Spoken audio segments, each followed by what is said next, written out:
What's going on, y'all? We got episode 8, the Let's Be Real podcast. Got a lot of good stuff to go over today. Obviously, we're going to recap our NFL games. And obviously, we got to get into it. Opening night, NBA. So we're definitely going to talk about that. But first, you know how it goes, man. We're going to start with the wine. So with me today, I got a Chateau Lataste. It's from 2022. This is another one of those ones that I got from that Bordeaux bottle. Kind of tough to see. Again, info is always going to be in the bottom, man. But with this one, a little bit better balance. Y'all know most of the wines I've brought so far have been a lot drier. This one, a little bit more balanced as far as dry and sweet. Also, might be the reason why this is my least favorite one I've had so far. So I've opened 2 of the 4.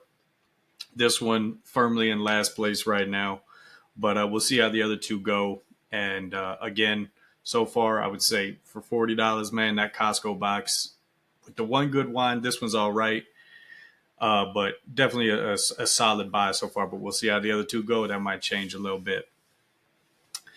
But so today, y'all, let's start off with, we just going to get right into it with the NFL, right? We're going to start. We got Chiefs and Niners, man. So, man, Super Bowl rematch, not a very aesthetically pleasing game, right? A lot of interceptions, not too much scoring. So, just straight out the gate, man, let's talk about Shanahan and the Niners. And we talked about it, last week before the game, just their struggle with the Chiefs and Shanahan's struggle against the Chiefs. And just kind of what it looks like, man, because now is, again, like we talked about last week, it's kind of getting to a point where, again, and I know everybody, if you ask the players, said, "Oh no, we don't care regular season." It's still it's human nature. You're gonna have that thought of like, we just can't get over the hump on this team. And so I know, they had injuries, so Chiefs had injuries, but it's just one of those things where eventually, the more times you face off, if you can't beat them, and it's in every setting. It's in the Super Bowl to a regular season, and the only consistent is that the Niners can't beat them. And so, obviously Mahomes still struggling. We're going to get to that, but yeah, it's just, again, I think this week for them is going to be a big kind of.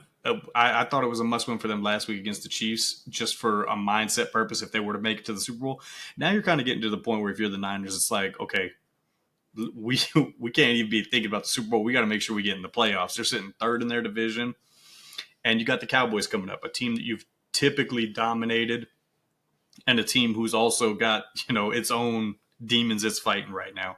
So we'll see what that looks like right now. But again, man, it's just Shanahan and the Niners having that issue with the Chiefs is tough. And again, look, we're going to talk about the struggles at the quarterback position, and it's tough, when you're missing your number 1 wide receiver and you're missing your number 2 wide receiver. And I mean, you still got your superstar tight end, but you're missing your running back. And it's tough if it wasn't for the fact that I'm also explaining Patrick Mahomes. And again, like, I'm not saying Purdy is on that same level as Patrick Mahomes, but you have a guy who's coming up on the end of his contract that you have to make a decision on. And we just watched 2 quarterbacks, albeit Mahomes, totally different stratosphere, totally different level. But you watched what one guy did with his offense in the exact same circumstances, and Mahomes is bad. Not going to say he played great at all, but he always finds a way to win. And Purdy, if he doesn't have, CMC, Ayuk, tough man, obviously wish him nothing but the best, but looks like he's done for the year. You had Debo had the flu. Jawan Jennings, out. And so it's when we see him without even just one of those guys, he's not a winning quarterback. Forget without 3 of them. And so the Niners, man, it's you come into this situation now where it's you've gotten to see what the 49ers are. You've gotten to see what your team is without having that, superstar at every phase of the offense, you know, um, roster. And that's not going to be something you're going to be able to have if you go out and give Brock Purdy, $60 million a year.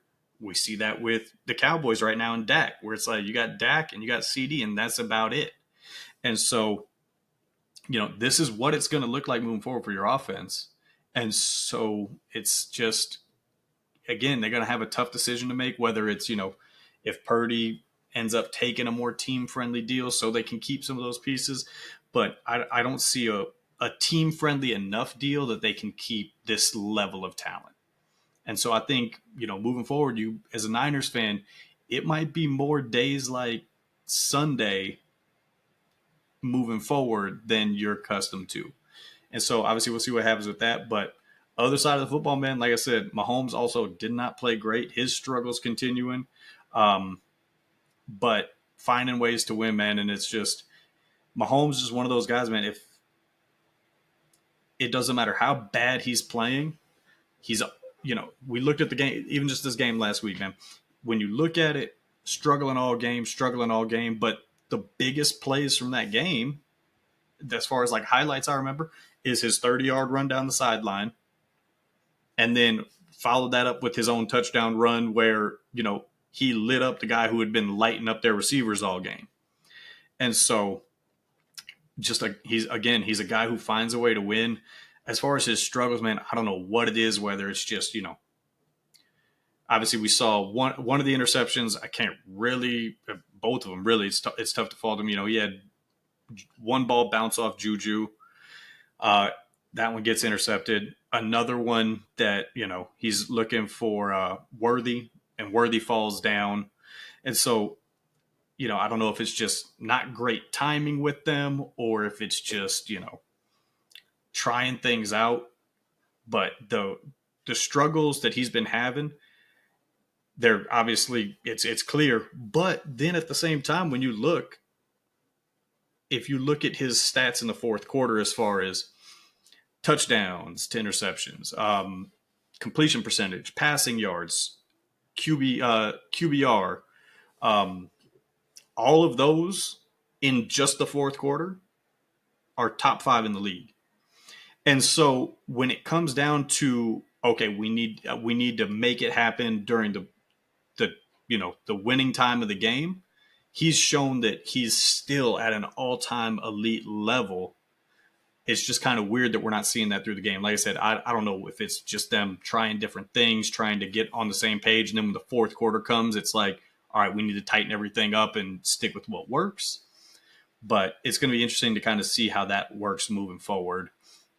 And how it works now that, we just saw today they had a big-time acquisition as far as DeAndre Hopkins coming in. So traded away a 5th-round pick, contingent for. So if it's a 5th-round pick, unless they make the Super Bowl, if they make the Super Bowl, then they're giving up a 4th-round pick. And we'll have to see what DeAndre looks like. But to me, it looks like a great trade as far as value-wise when you know that Devontae and Amari Cooper both went for higher draft picks. You're losing a 5th-round pick, probably a 4th. Still, even at a 4th, higher or a later pick than you had to give up for either of those other two guys. And I know with DeAndre this last year or so, it's been, he hasn't looked the same. But it's going to come down to, okay, what does that look like as far as him getting older? Because remember, he's 30, 32, I think. And so it's him getting older versus just bad quarterback play. Because as we know, the last few years at the Titans, he hasn't had great quarterback play. So when you look at all the advanced stats, like his yards his separation per play and things like that, like he's still great in that area. And he's also a guy where when you look, he's never really relied on being a guy who just athletically goes out and beats you, right? Like he's not running by you. he's a guy who has been great and made a great career out of being able to make contested catches. And that's something that Mahomes hasn't really had in his career. Maybe Kelsey, but when you look at like a Tyreek or even like a Rasheed, those Rasheed's yet kind of yet to establish himself. But look at like a Tyreek, right? He's not a guy. He's a guy who's going to blow the top off or make big plays, but he's not a guy where you know coverage is great. I'm going to just throw it up and Tyreek will make a play. That's not his game. Where DeAndre, that's his game. That's what he's made a career out of. Is he is just great at making contested catches, and so that gives an element of Patrick, and we'll have to see if he trusts it, but that gives something that the Chiefs haven't had before, is that kind of just 50-50 ball that they can have somebody who consistently wins at it. And so it's going to be interesting to see how quickly he can get integrated in. I think with a quarterback like Mahomes, it's probably makes his job a lot easier.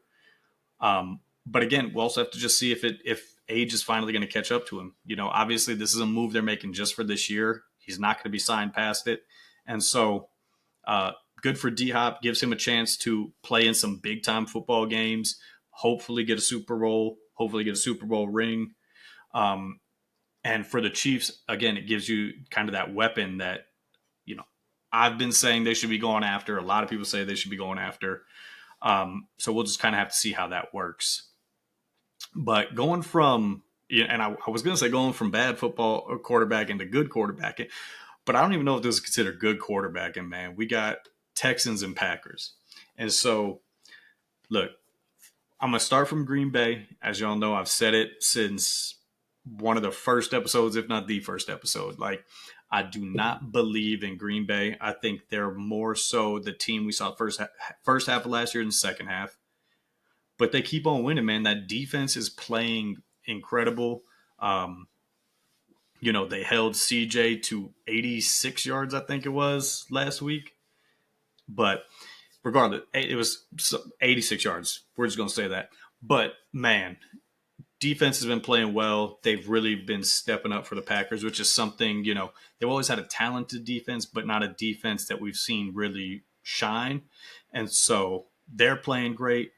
And then on the other side, on the other side of the ball, the offense, the talent on that offense that they have at wide receiver, tight end, like running back, they are obviously dangerous and they can put up a lot of points.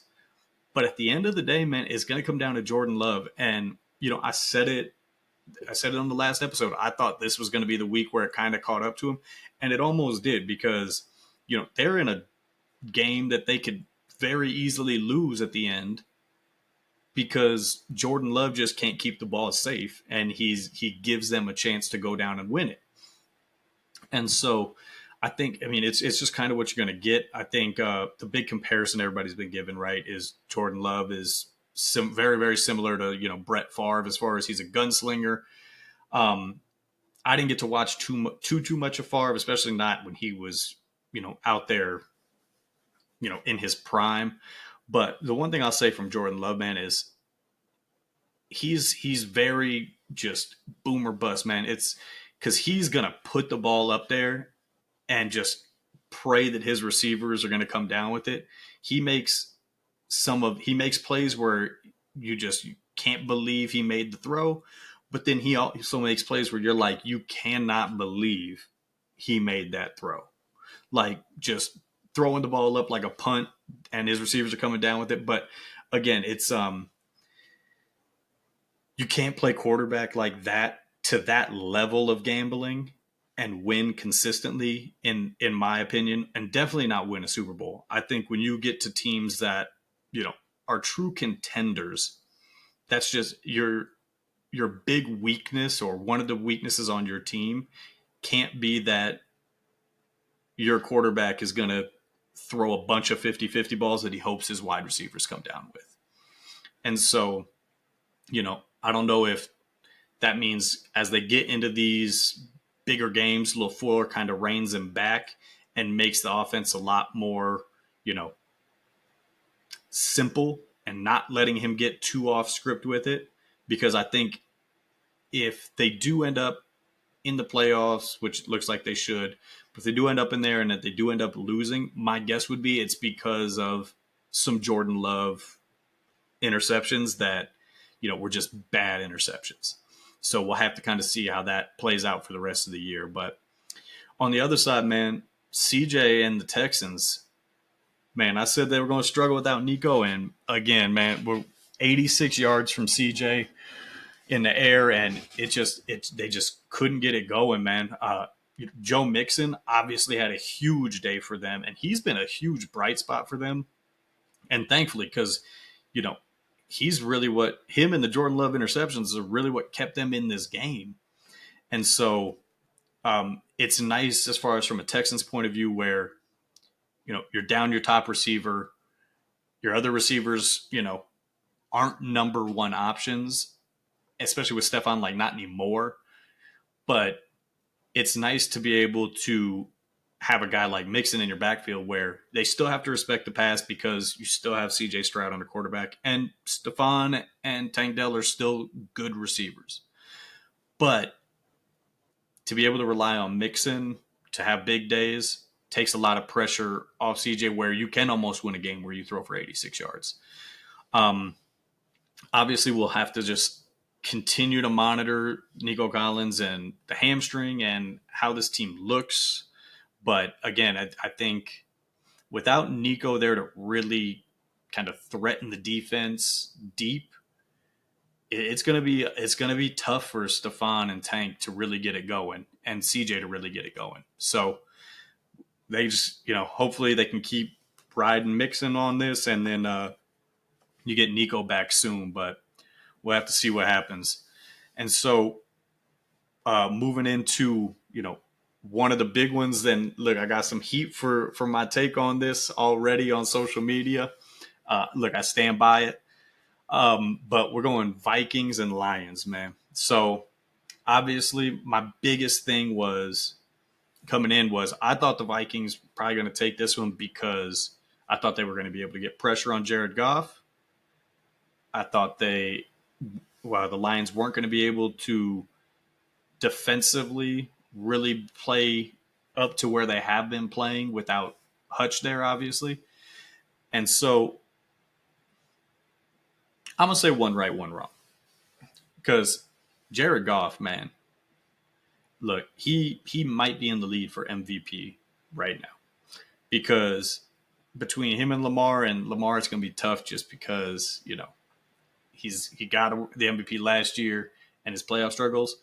But Goff, man, has been absolutely incredible, especially these last couple of games. He's played the quarterback position about as perfect as you can play it. And to even go further on it is the biggest knock on him has always been, okay, well, if you can get some pressure on him, he becomes far worse and typically worse than kind of the average quarterback against pressure. And man, to his credit, against pressure, this last week, these last couple of weeks, he's incredible. He's best in the league against pressure. And so now if they can keep that up, we'll see. If he can keep that up, we'll see. But they got weapons on offense, and if he can be playing like that against pressure and this defense can hold up, there I would say right now in the NFC it's so wide open. They might be, I would say, probably the favorite to make the Super Bowl. And so, but again, going back to it, the one where I'm going to say I'm right, that defense, man, look, obviously the Vikings offensively have been playing really well. Sam Darnold had an all right game, but they still gave up, I think it was 29 points, and the Vikings got in range to kick a field goal to win the game and put up 30 on them. So it's hard for me to say your defense played great when you basically you gave up almost 30 and maybe should have given up 30. And so I still think, man, if they can get out there and get a pass rusher, it came out Hassan Reddick it looks like he's going to be suiting up for the Jets. So I don't know if they got some kind of contract negotiation working already.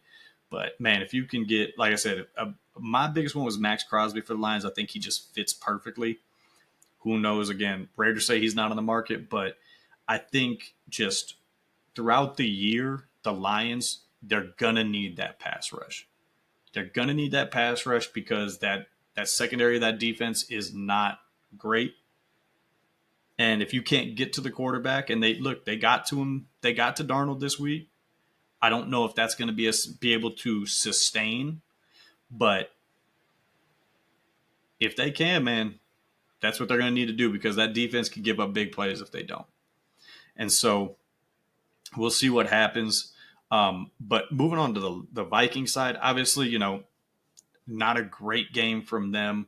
I was thinking that personally, like I thought they could really run away with this one. Just one from the Lions' point of view, you lose your pass rusher, and like we said earlier, you're coming off of a game where you just absolutely dominated. I kind of felt like they were in possibly letdown mode where they could come in and not really have that same energy because of the week before. And to start the game, it looked like that's where it was trending. I think the Vikings scored on their first two possessions. The Lions didn't score at all. And so it started trending that way. But hey, kudos to the Lions, man. They really started picking it up. And from the Vikings point of view, I think that's a game where you're going to look back and, not say they did beat themselves in some way, but that's a game that you really are going to look back and say we needed to get because, you got this week now, tomorrow actually, you're coming off a short week and you got to fly across country to LA to play the Rams who are getting healthy and Sean McVay who can always, he's always going to be the one of the top offensive coaches and have a great game plan coming in.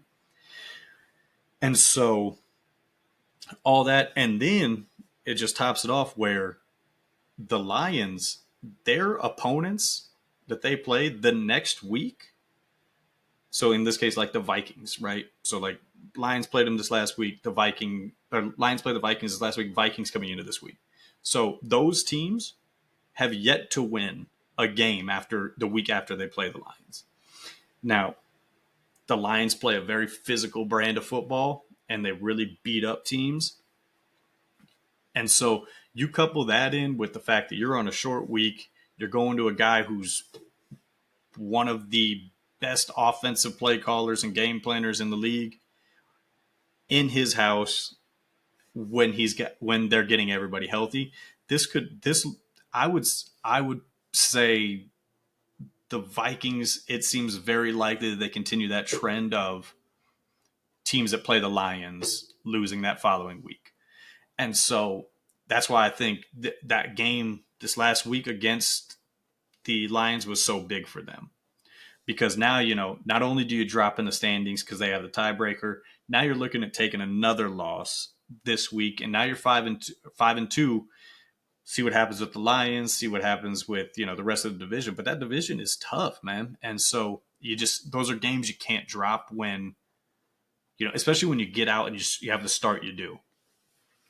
And so, again, with that division being like that, it's going to be tough, man. It's going to be tough. And this could be I could see this kind of being that snowball effect of them kind of regressing back to where we kind of figured they would be to start the year. And then moving on, man, another game, great game. Unfortunate as far as things that happened in it, but Ravens Bucs, man. So we're going to start on the Ravens side of the ball. Again, it's same story, man. Lamar and Derrick Henry are just incredible. Obviously, Lamar throws the 5 touchdowns. To me, and I said this a few weeks ago when he had a big game passing.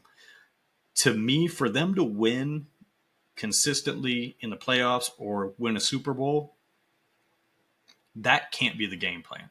We saw that game plan against the Chiefs last year. Granted, Derrick Henry wasn't there, but that pass heavy, rely on Lamar, we've seen that doesn't work in the playoffs against great defenses and in big time games. And so whether that's, they're kind of looking at it as, hey, we're going to try to save Derrick Henry throughout the regular season. We know we can win this way. And when Lamar's got it going, he's a great passer. But I just don't see that as the recipe for them winning. And then Derrick Henry, man, he just, older running back. I was not a fan coming of them or them bringing him in. I didn't think it was going to be this major addition, but my man can still run that football like crazy. And so, he does what he always does. They hand the ball off to him throughout the game, and he just kind of wears, and then he becomes the greatest closer in football because you hand the ball off to him and he breaks one for 80 yards, and it basically seals the game. And so, again, I think with the Ravens it's tough, man, because we see them dominate the regular season every single year. And we see Lamar have these monster regular seasons every single year. And so they're obviously going to be judged on what they do in the playoffs. But as far as, like I said, and I've said it for weeks now, as far as on a week-to-week basis, man, there is not a team in the NFL that I would rather not play than the Ravens, because they're going to beat you up on offense. And they just got on offense. They've got so many different ways to beat you, whether it's Derrick Henry running, Lamar passing, that it's just, man, they're going to be a force like they always are. So, yeah, see what happens with that. On the other side, though, man, Baker and the Bucs. And look, I said it was going to be a light show, and it was trending to it, man. But it just, sometimes football is just, it's one of those games, man. Where you have Baker he's looking great. Throws a couple picks, has the one to Mike Evans where he throws a touchdown, it gets called back on, questionable call, but it's the NFL, part of it. Then you get the deep shot to Mike Evans, that perfectly thrown ball. Mike Evans has it right in his hands, drops it, pulls his hamstring, he's out for the game. Okay, we still got solid weapons over there. You still got Godwin, you still got Otten, still got White. And to their credit also, man, I thought this was going to be a crazy passing everything. The Bucs ran the ball very well against the Ravens defense, where the one thing they can do is stop the run. And so, but, kind of finally getting back into your flow. You get a touchdown, get the onside kick, 10-point game, and you're thinking, okay, if we can just get in field goal range, let's kick it. Let's give us another shot at the onside, and we'll see what happens. And then, man, Godwin with the injury, and, again, wish Mike Evans nothing but the best. But gruesome injury. He's going to be done for the year. Hate to see that, because he was a guy who was having a great year, and he's a great player. And it, depending on how long Mike Evans is out with a hamstring, it's just, you never know. But that could basically be the season for him. Their two best weapons, one gone for the year, one gone for, we'll see how long. And it was a division where, as the Falcons showed us this last week, they're clearly not trying to take it over either. It was a division that was wide open, and the Bucs were looking strong. And so it's one of those games where it just shows how the game of football, man, like your season and sports in general, but especially with football, just because of the violent nature of it, man, like your season can flip in 20 minutes, where you go from, like we were talking about last week. I've talked, Joey was a big time early on this, as far as like they're a for real team with these, weapons that are top end weapons. Baker slinging the ball great, looking like he was going to be in the MVP race. And then in 20 minutes, man, your season's looking like, well, let's see what we can salvage out of it. And you go from some of the best weapons to now it's half of them are gone. And so, again, man, hopefully we see Mike Evans back. Hopefully Godwin has, a great recovery. He gets back on the field and continues, his level of play that he had when he does get back. But man, tough break for the Bucs, man. And so now I think that division is, if you're Atlanta, the division should be sealed up for you. There's no excuse now. Um, so we'll see what they're able to kind of do after that loss they had this last week. And so moving on, man, now we got two teams that coming into the year, I feel like kind of role reversals, right? Like one team had these huge expectations coming into the year, and the other team had these really low, like, this might be the year where it's not going to be great.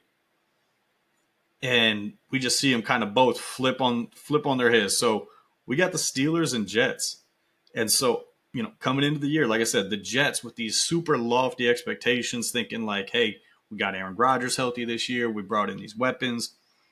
You know, this is a team that we haven't had a real quarterback over these last couple of years. And so they come in with these, we should win the division. We should be in contention for a Super Bowl expectations.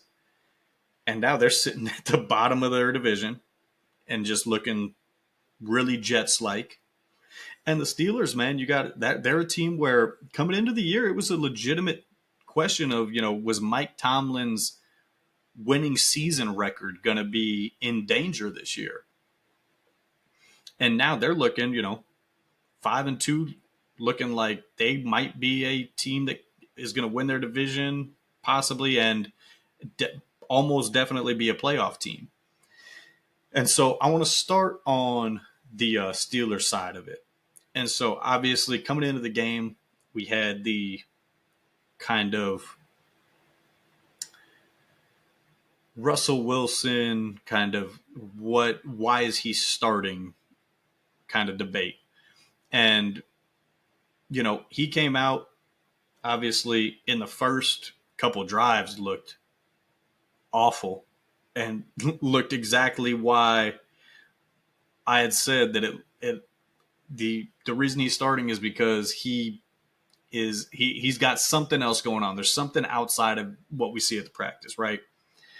And I know when you look at his numbers, and even if you look at a lot of the shows out there that have talked about the game, they're like, man, started off slow, but man, he proved us wrong. He had this big game looked great, and that's just not what I saw. I think now the first, like I said, those first few drives was incredibly bad, like terrible. And I don't think he was terrible the whole game, but I don't think he played well. When you really look at it, I mean, he had the bad couple drives, but we'll take those out. Even the rest of the game, man, a lot of plays where, he's skipping the ball at receivers' feet. The big plays he did have, they weren't great throws. They were great plays by his wide receivers, but he was the big play. I think there was two big plays he had, both to Pickens, where he underthrew them, and the guys just made a big time plays. And so I don't think he played well. I think he got bailed out by his receivers. And then in the red zone, he wasn't great outside of getting the QB sneak and everything. But that's something we've seen from Justin Fields. And so, I think at the end of the day, it's really going to come down to, I think with them is the receiver's comfortability with the quarterback. Obviously, it seemed like Pickens was, happy that he had Russ back there. And when you're happy with the guy you have a quarterback, I'm sure it makes you more likely to make those plays because at least Russ is going to give you a chance. With Justin, I don't think Justin was really playing to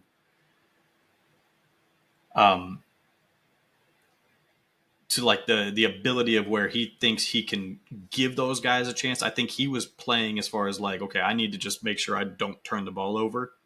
I think with Russ, he's got a little bit of comfortability in the fact of knowing that his job is going to be safe. And so he can take those shots. And I think that's shown by the fact that, we saw him, Justin Fields 4-2, we see Russ come in and it's his job right out the gate. And so I think he kind of knows he's got that flexibility of I can have a game where I throw some picks or I can make some bad passes and give my receivers a chance, and I'll still have this job next week.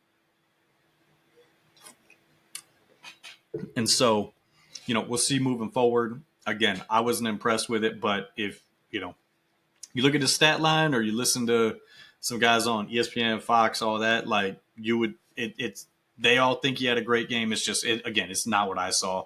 I didn't see accuracy. I didn't see a quarterback who could run the ball. And so if I'm going to have those two attributes, not accurate and can't run the ball, I'd rather have that. Or if I'm going to have a non-accurate quarterback, I'd rather have it in Justin Fields because I know I'm going to get the dynamic of him running. And I think, again, if you kind of give Justin Fields that security of you are the starting quarterback, maybe you do see some of those more 50-50 balls get thrown up. And so I think it's been a little bit of a disservice to Justin Fields over in Pittsburgh, but I don't think he's done starting for that team just because Russ has shown in the last few years, like, he gets hurt and he can have bad games. A couple of those balls bounced differently in that game this last week, and we're looking at a whole different outcome for Russ. So we'll see what happens with that, man. But like I said, I don't think Justin Fields is done starting for the Steelers this year. And then on the other side of the ball, man, we got Rodgers and the Jets. So Rodgers and the Jets, man, it's the Jets and it's Aaron Rodgers. Biggest thing that's going to come out of the Jets side of it this week is that they're, one, actually a bad team, and then two, it's the storyline. Rodgers comes out, and that's what we're going to talk about. Rodgers coming out and saying, when he was asked what's the problem, and now we don't. Again, I said it last time. Can't blame the head coach anymore because he's out.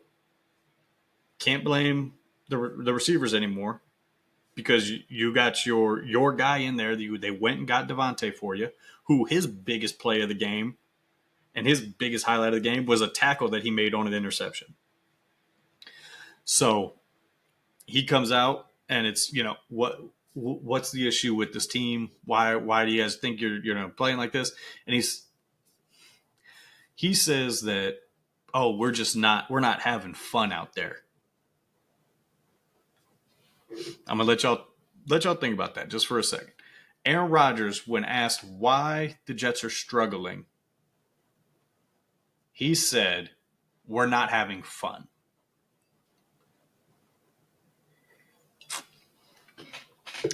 Now, to me,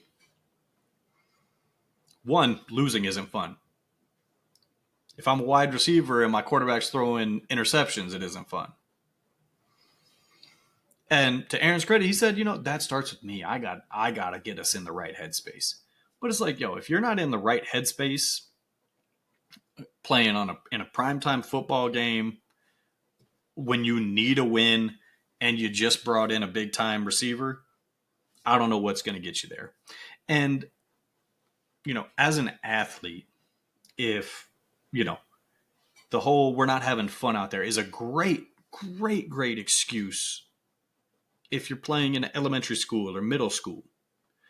But if I ever had a coach, anybody who, after, if we were in whatever level above, middle school, let's say, if I ever had a coach, teammate, whatever, say, you know what our problem is?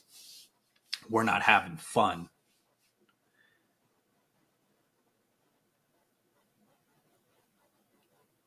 That would be just, I might laugh at him.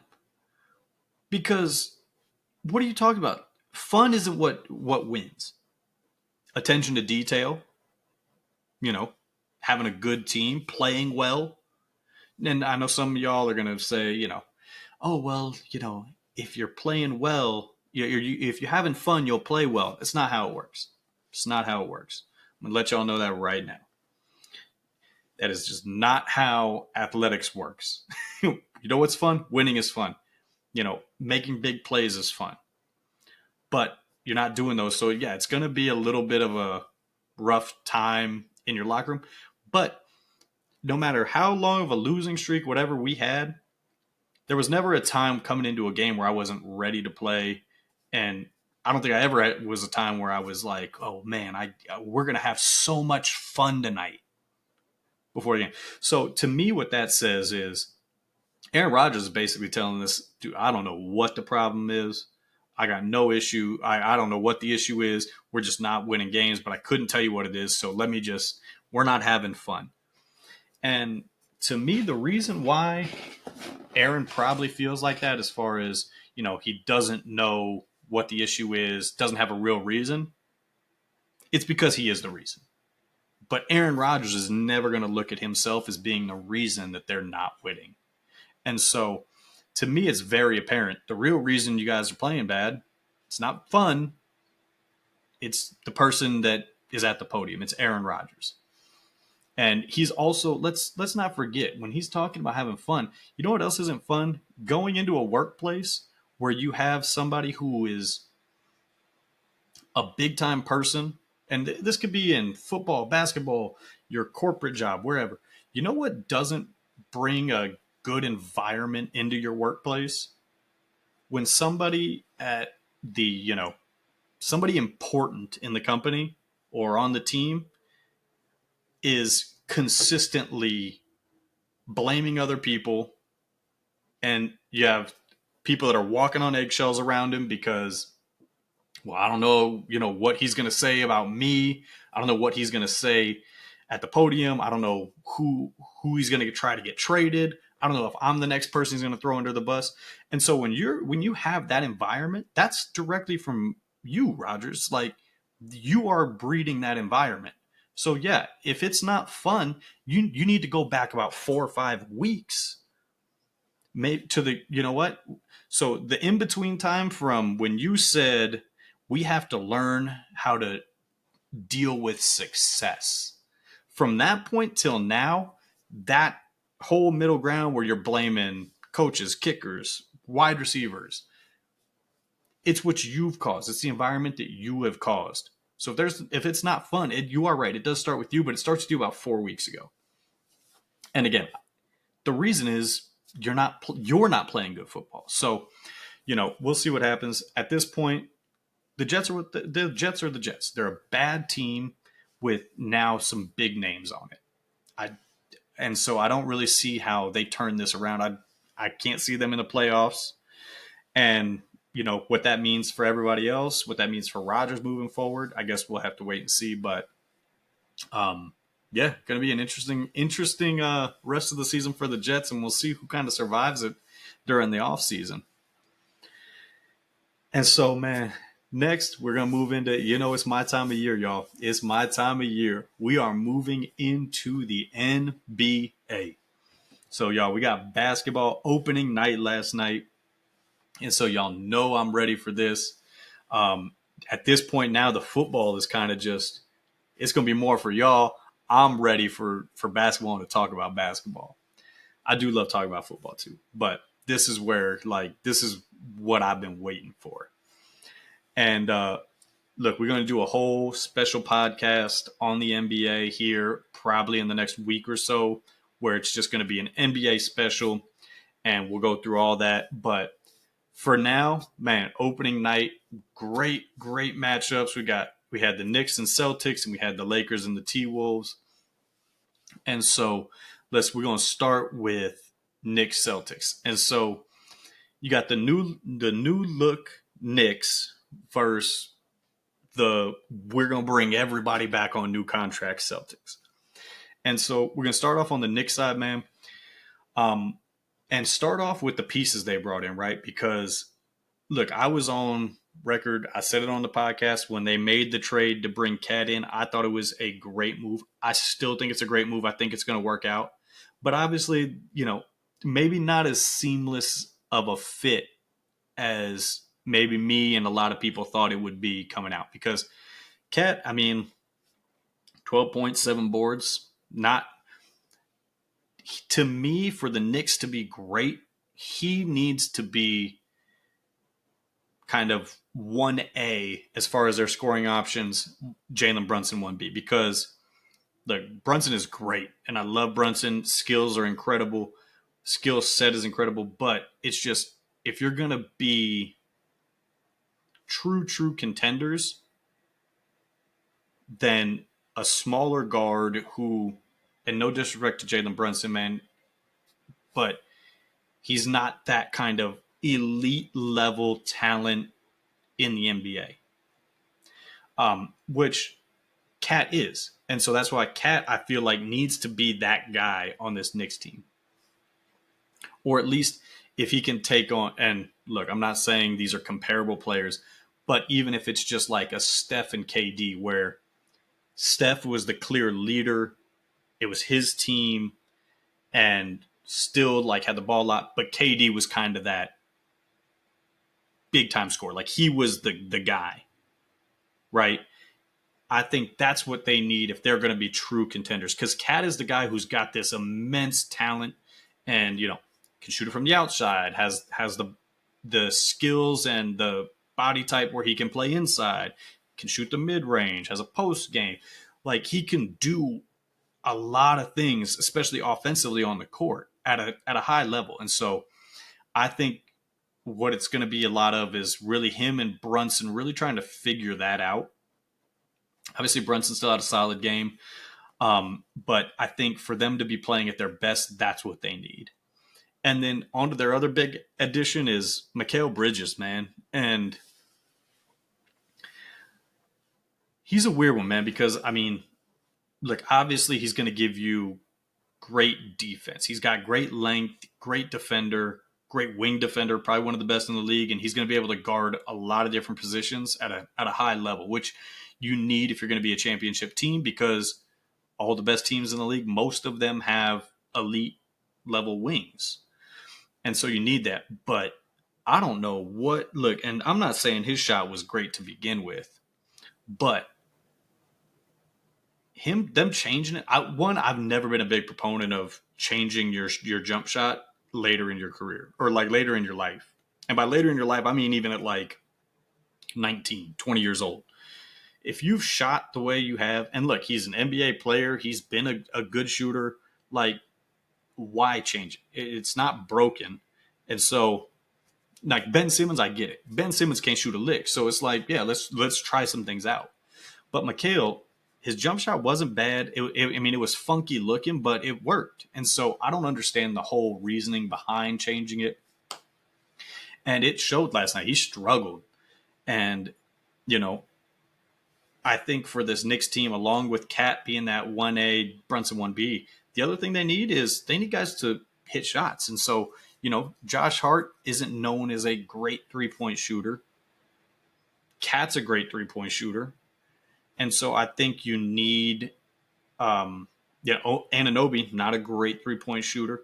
So Mikal is really that one that he's shown that he can be a good three-point shooter that can keep the defense honest, because – and this might have gone into why Cat struggled last night, but it's a lot easier to load up on a guy like Cat or Brunson if you don't have the fear of those outside shooters when those guys get rid of the ball. And so Mikal's got to figure out that shooting stuff. Again, I'm not a fan of changing the jump shot, so we'll see as that progresses through the year, but it's got to get better. Or they're they're not going to be the contender that some of us think they can be. Other side of the court, man, look, we got the Celtics, coming off. Like I said, they're basically bringing everybody back, coming off the championship, and they looked, and let's put it this into off a kind of like weird offseason to be champions. They win the championship, and they have some kind of turbulence as far as Jaylen Brown wins the MVP. How does Jason Tatum feel about that? And all this.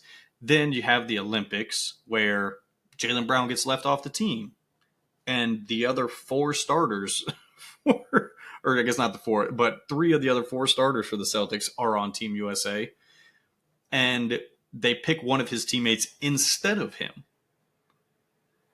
when somebody goes down. Then you get to the Olympics, and Jason Tatum has some DNPs and he's not really playing and he's looks like he's one of the weaker guys on the team. And so, you know, you have all that building off of a championship. And last night it just looked like he came in ready to really ready to repeat. Not saying the champions don't, but they came in with a purpose last night. And so obviously 61 3-point attempts, crazy. It's what the NBA is now. And I don't see it changing. I don't know about if we're going to get 61 a game. It seemed like they were kind of gunning them because they were coming up close on that 3 points record. But still crazy. And, you know, the Knicks shot well. The Knicks shot over 50%. But when the other team is shooting, 61 threes at the clip that the Celtics were shooting at for most of the game, you're not going to win those games. And then, man, we talked about it earlier, but Jason Tatum also, man, I've went in watching him, over the last couple of years, to me, what Jason Tatum looks like when he comes down, it's very robotic. Like he comes down the court and he knows like, okay, I'm going to do this move, and then I'm going to pull up a mid-range jumper. And he just comes down and he does this move, pulls up for a mid-range jumper. But it always seems very robotic. Like he doesn't really flow. And man, I don't know if it's just the comfortability or, that kind of the old thing we've seen where, you win your championship, you play a lot more free. But he looked comfortable. He looked like he could do whatever he wanted on the floor, shooting the ball great. And man, that if this is the Jason Tatum we're going to get moving forward, then it could be a problem. Like that's an MVP level Jason Tatum. Now we'll see if he goes kind of back to that robotic, like I got to do this and this and this, and then get here, and then we're going to do it. But if this is, again, if he's playing more free, more just kind of in his own flow, I love that. It looked great. And so, we'll love to see that moving forward. And then we got the nightcap, man. End it with the Lakers and the Wolves. So obviously just got to start, man. LeBron and Bronny, first father-son duo in NBA history playing together. Got to be just an incredible, incredible feeling. Something that, we've never seen before, probably won't ever see again. And so just incredible to see that, man. I know we had the one where LeBron kicked it to him. He shot the three. I'm not even going to say I'm sure LeBron haters wanted to see it go in because they're LeBron haters, and LeBron haters are on a whole different level of just hatred. But I feel like even like people who don't really care too much for LeBron, when that ball went up from Bronny, I think everybody was kind of like, man, if he makes this, it would just be incredible. Obviously, he didn't, and but I'm glad that they were finally we got it done. Great for them, man. Like, just got to be total surreal feeling for LeBron, and even Bronny. But it's something where it's great to see. I'm glad they got it out when they did. As far as game wasn't like in the balance. They had built like a kind of a cushion, and so he came in and he didn't look bad. Obviously he didn't make his shot, but played some great defense on Anthony Edwards, and really showed that defensively what we thought he was is he is. He can be a great guard, a defender on guards, and that also offensively he is what we all thought he is right now, is very raw. Like he needs some work. He needs to really work on that 3-point shot, because if he can get a 3-point shot consistently and play defense like he did last night, then he will have a place in this league. And so obviously he's on the two ways, so he'll get some playing time in the G League. He'll get some playing time in the NBA in garbage time, but glad they were able to do that in that second quarter, and that it didn't really, it didn't give anybody any kind of reason as far as, if the Lakers lost, oh, well, like they played Bronny 15 minutes and he was trash. Like it didn't give anybody any ammunition. And so awesome for them. But also, man, the Lakers, good win. You came out and Anthony Davis, dominant. LeBron didn't really have a great game. Only had about 16. I think he had 8 in the fourth, which TWolves did kind of start closing the gap a little bit, and then he had some big buckets to kind of stymie that. But yeah, man, no, the Lakers looked good.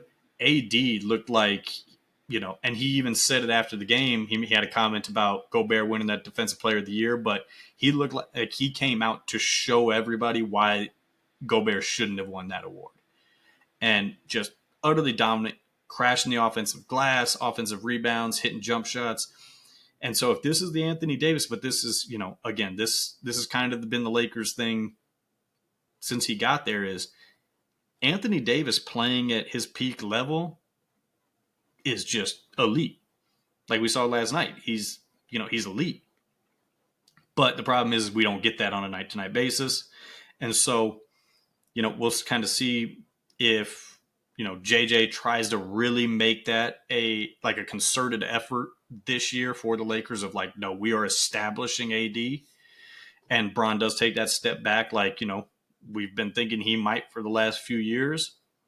But look, the Lakers looked good. The offense looked not great. Obviously, first game going to be rusty unless you're the Celtics, apparently, but didn't shoot the ball well.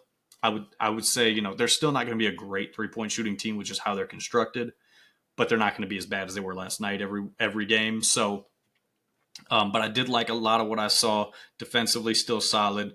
And JJ, we'll see kind of what he looks like moving forward. I think schematically, like X's and O's, he's going to be great. I think his issues will probably be like a lot of, first time head coaches, especially ones where, he's got no experience in this. It's going to be more in game, quick decisions, timeouts, things like that. But I think as far as just drawing up plays, X's and O's, I think he's shown in, working with ESPN and then doing the mind the game with LeBron. Like he has a very good grasp. He's very knowledgeable in that area. So I think, it'll be a learning curve for him, but I think he should be set up pretty well. And then on the flip side, man, look, the T-Wolves, we talked about it when they made the trade. Julius Randle, man. Julius Randle just looks like he doesn't fit out there because he doesn't. You're playing. They had a couple times where they played him and Gobert at the same time, which is just terrible. The T-Wolves coaching around that was bad. I don't know why they made the trade. DiVincenzo's good. Like I said, he's going to hit some threes. He's going to play, some good defense. Played well. But if your biggest reason or your biggest get back from Cat was, a third guard, fourth guard, that's all right. And a guy that's unplayable, like that's bad. That's bad GMing. And so, again, they're going to have to find a way to somehow move him. I don't think he's a movable player just because I don't think anybody really – I don't think he fits with many teams. And so they're going to have to try to figure out how to make that work. But I don't think he fits with this team at all. And it showed last night. And then the other thing that really showed and that I think they're really missing is when you now break it down and you're looking at this team, that offense is so Anthony Edwards reliant. It's either got to be Mike Conley lob to Gobert or Anthony Edwards go get your own. They don't have a second guy who can go get their own bucket. And so when you get like that, again, it makes it easier for defenses when you only have to key on one guy. And it's like we talked about with the Knicks segment. Like Cat is still an offensively elite talent who can get his own bucket. And so when you kind of remove that, and now it's basically Anthony Edwards, you can get your own bucket and no one else, that's going to make it hard. And just from that, I think we're going to see a pretty big step back from the Timberwolves, a team that we saw in the Western Conference Finals last year. But I think we see a pretty good regression from them. And so, man, look, we got more NBA tonight, man. Tune in. Unfortunate. I was really looking for looking ahead to the Bucs and Sixers, but it looks like we got no Embiid, no Paul George.